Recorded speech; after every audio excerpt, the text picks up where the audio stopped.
근데 사람들은 이게 지금은 전홍준이 뭐 착한 쪽이고 이 멤버들이 나쁜 쪽이다라고 생각을 하니까 막 그런 생각을 할 수 있어. 야, 그게 무슨 상관이냐? 막 이럴 수가 있어요. 그러니까 다른 예시를 들어볼게요.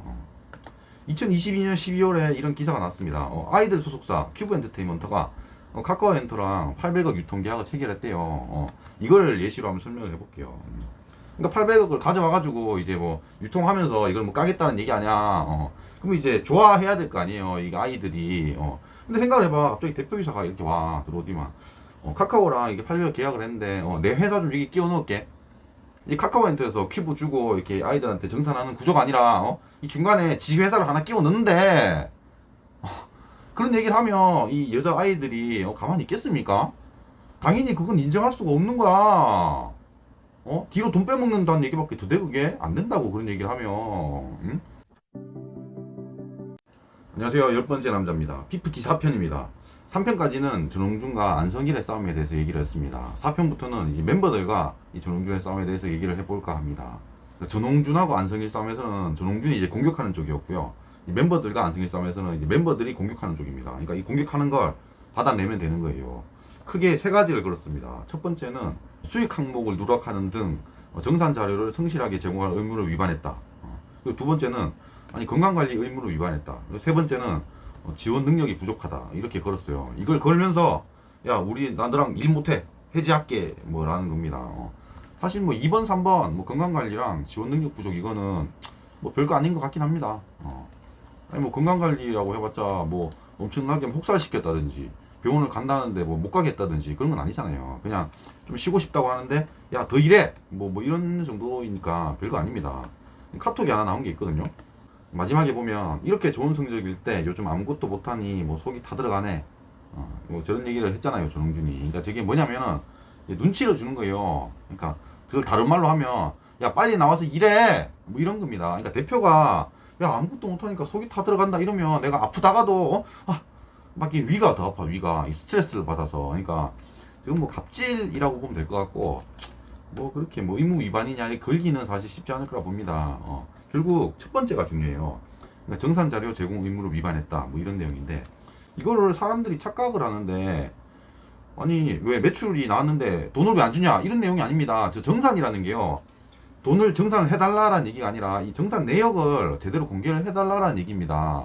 이 정산 자료 제공 의무 위반이 좀 복잡하긴 합니다. 왜냐면은 이 전홍준이 회사를 몇 개를 가지고 있고 이 구조를 되게 복잡하게 꼬아놨습니다. 이 스타크루라는 회사를 먼저 알아야 되거든요. 지분을 100% 가지고 있는지는 잘 모르겠습니다. 근데 그냥 뭐 전홍준 회사라고 칭할게요. 이 스타크루 회사에서도 이제 소속 연예인들이 있었을 거고 여기서 이제 걸그룹 프로젝트를 하면서 따로 회사를 이제 만든 겁니다. 이게 이제 어트랙트가 되는 거예요. 문제는 이 스타크루 회사일 때 이때 이제 성금 투자를 받습니다. 인터파크 뮤직이라는 데서 90억의 투자를 받는데 이 90억 투자를 받은 이유는 뭐 자기들은 그렇대요. 이 전홍준 대표를 보고 뭐 투자를 잘해가지고 뭐 여자 아이들 키워라 이래가지고 투자 받았다고 합니다.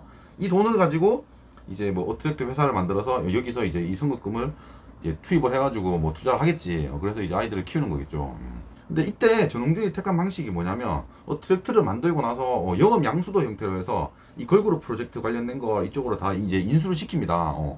아니 근데 이 선급금을 이게 넘기질 않습니다. 아니, 무슨 얘기냐면 일반적인 영업 양수도라고 한다면 관련된 거 이제 그 뭐 거래처들이 있을 거예요. 거래처들한테 뭐 다 보내가지고 계약서를 새로 만들 거 아니에요. 그러니까 간단한 겁니다. 아니 어트랙트 입장에서 선수금이 달려 있으면 돼. 그냥 그 인더파크 뮤직에서 근데 지금 구조를 이렇게 짜는 바람에 인더파크 뮤직, 야 개인 회사, 어트랙트 이렇게 세 개가 이렇게 연결이 되어 있어요.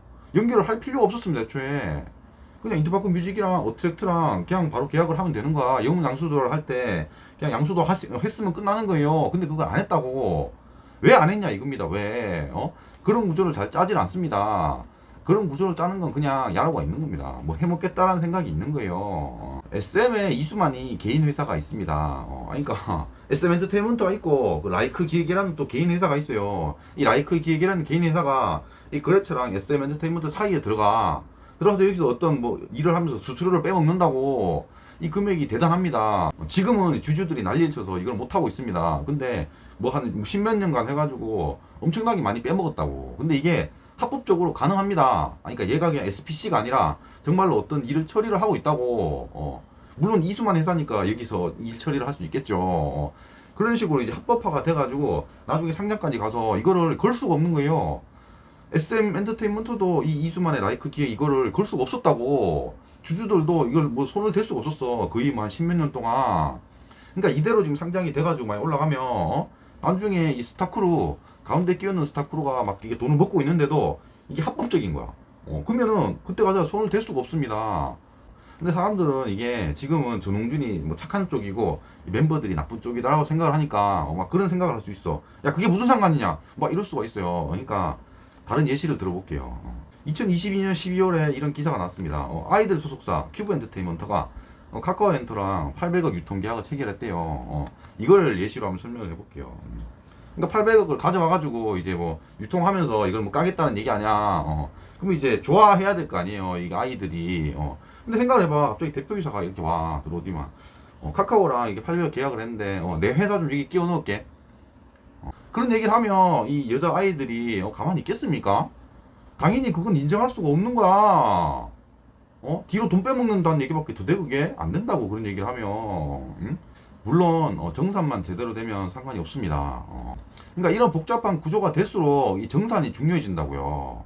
아니 그러니까 이렇게 돼도 상관없어. 법적으로 뭐 어떡할 거야. 뭐 라이크 기획도 그대로 갔는데. 근데 이런 구조일수록 정산을 제대로 해야 된다는 겁니다. 그게 포인트예요. 이 PPT 측의 입장은 명확합니다. 그러니까 구조를 족같이 짤 것 같으면 정산서를 제대로 줘야 될 거 아니냐 이 얘기예요. 그냥 애초에 족같이 짜지 말든가. 그리고 저번에 재판이 있었다고. 그때도 이 부분을 요청한 거야. 근데 제대로 막 버벅버벅 막 되면서 제대로 못 줬어요. 그래서 지금 막뭐 회계사도 뽑는 것 같아. 아니 무슨 존만한 회사가 회계사를 왜 뽑습니까? 그러니까 그 자체가 이상해. 아니 니들이 회계사가 뭐가 필요한데 뭔가 또 야로가 있는 거 아니야 이거? 그러니까 저거 막 정산할 거 저 돈이 없는 거야. 그래갖고 저거를 막 어떻게든 막 궁리해 보려고 회계사 뽑는 거 아니에요? 영상이 마음에 드셨으면 구독과 좋아요 감사합니다.